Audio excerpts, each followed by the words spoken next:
GTA 5's ocean has been a place shrouded in mystery and intrigue for many years. Scattered across the entirety of the ocean floor, there are hundreds of various sunken vehicles, Easter eggs, and structures to be found. But what many people might not be aware of is that for a lot of these underwater mysteries lie real-world events and disasters that are the inspiration for them being there. World War II dumping grounds, destruction caused by natural disasters, and even the worst ecological ocean operation in US history. So today, we're going to go over a few of the real-world events that inspired GTA 5's ocean mysteries.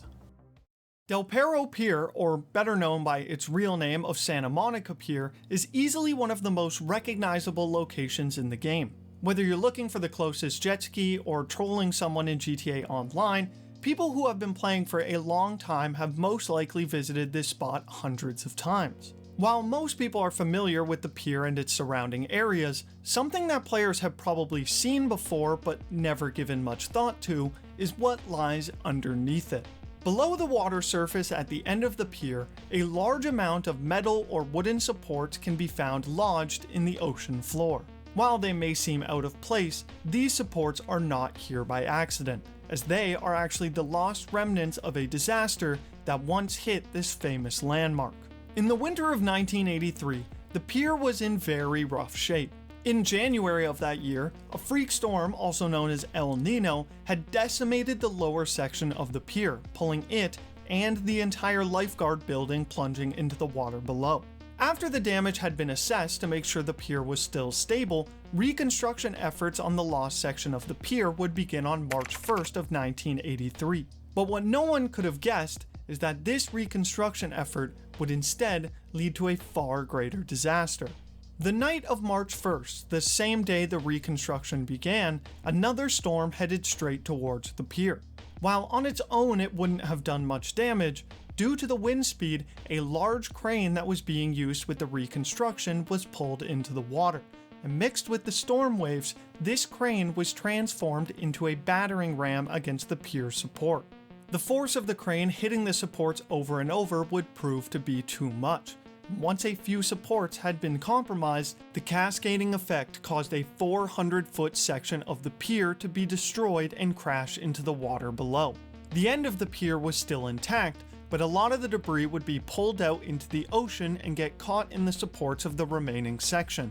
This is why in GTA 5, these support beams can only be found towards the end of the pier. The remaining pieces of the old pier are a reminder of the effect Mother Nature can have on a place we love. But while in this instance the destruction was caused by a storm, the next mystery is one that is completely caused by human error, leading to one of the greatest oceanic failures in US history. Located just off the west coast near Banham Canyon, this graveyard of thousands of tires has always been a rather eerie location with a lot of questions surrounding it. How did they get there? Why are there so many? And what is their purpose? But what some players might not be aware of is that there is some very real and rather morbid history behind these tires. In the spring of 1974, Broward Artificial Reef Incorporated got authorization for a massive project to build a giant artificial reef off the coast of Florida. By using over 2 million unrecycled car tires, their goal was to rebuild some of the natural reefs that had been destroyed previously by mass fishing and ocean pollution.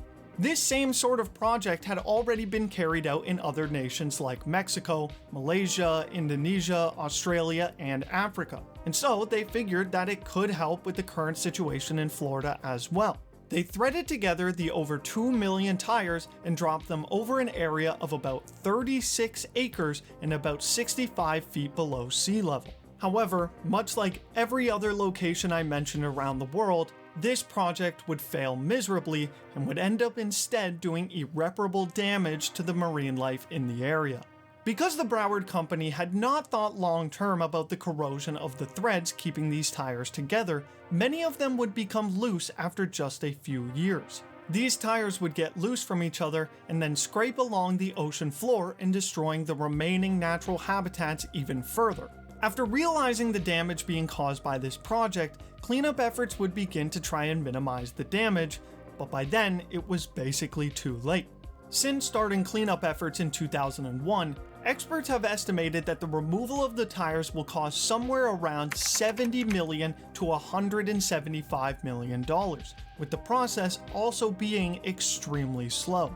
Even in 2025, companies are still working to remove the remaining tires from the ocean floor, but still, more than about 2/3 of the 2 million tires still remain trapped down there, which is why this is easily one of America's greatest marine failures and became immortalized forever in GTA 5. And judging from the fact that this artificial tire reef is located in Fort Lauderdale, Florida, it's very likely that we will see this reef immortalized once again in GTA 6. But while this project was a complete disaster for marine life, the next mystery is one that actually had the complete opposite effect, despite the outrage of it being done in the first place. Scattered around essentially the entirety of the ocean floor in GTA 5 is tons of military equipment. Trucks, tanks, munitions, etc. The theory most people have been led to believe is that these vehicles had fallen off of a listing boat and left to sink to the ocean floor. However, people might be surprised to hear that there is actually a real-life reason for these items being here, and it's not for the reason you might think. After World War II, the Americans had a surplus amount of military equipment that they needed to somehow get rid of. They sold the equipment to whoever was willing to buy it, but shipping everything home to be dismantled was almost entirely out of the question, simply due to the fact that the labor costs would be way too much. Instead, they decided to clean out all of the toxic chemicals like oil and gas from each of these vehicles and dump them all to the bottom of the ocean. What's interesting is that, unlike their failed disaster with the artificial tire reef, the dumping of military equipment was actually found to have a very positive effect on the surrounding ecosystem.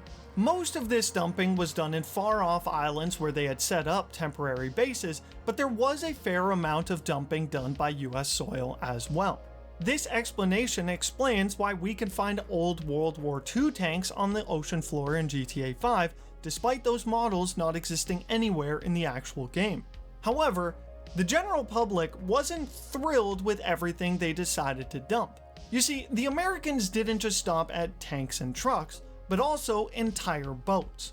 Operation Chase, which is literally abbreviated from Cut Holes and Sink 'em, was a United States Department of Defense program for the disposal of unwanted munitions at sea from May 1964 until early 1970s. They would essentially fill different boats with anywhere from 5,000 to 10,000 tons worth of wartime munitions and just sink the entire boat somewhere out in the ocean. Some of these munitions even included chemical weapons, which is why the public was so outraged.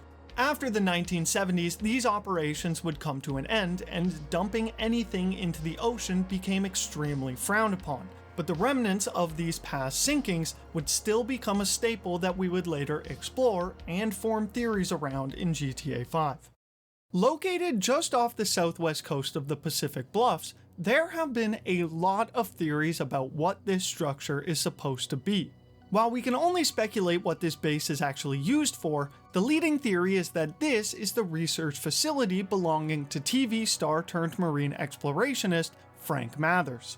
For those unaware, Frank Mathers is a side character referenced during the Strangers and Freaks mission Death at Sea, where his now widowed wife Abigail tells us about how Frank had died at sea for unknown reasons and tasks Michael with finding out what that reason is.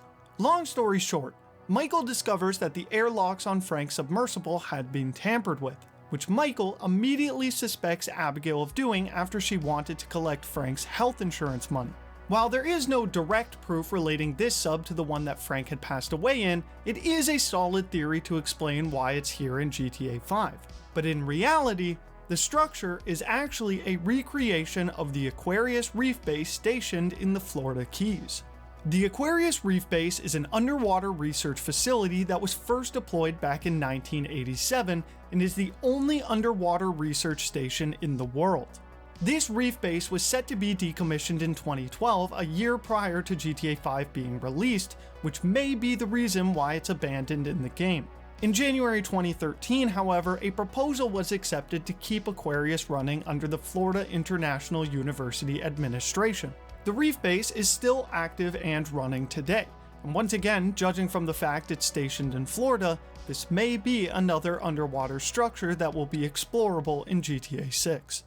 Now, this next mystery doesn't necessarily relate to any legitimate world history, but it is heavily inspired by a famous piece of pop culture. The hatch, or more commonly referred to as the Lost Hatch, is located just southeast of the Humane Labs research facility. This strange capsule on the ocean floor is actually a direct reference to the show Lost, where the same hatch plays a pivotal role in the series. No spoilers, by the way, it is a rather great show. In fact, the Lost Hatch is actually one of the most common Easter eggs in gaming history, as there are several other games like World of Warcraft, Just Cause 2, and Modern Warfare 3 where the hatch also makes an appearance. When it comes to GTA 5, however, there isn't so much of a mystery behind this hatch, but rather a really cool Easter egg. If you dive down to the hatch and listen closely, you can hear someone banging on the walls from inside.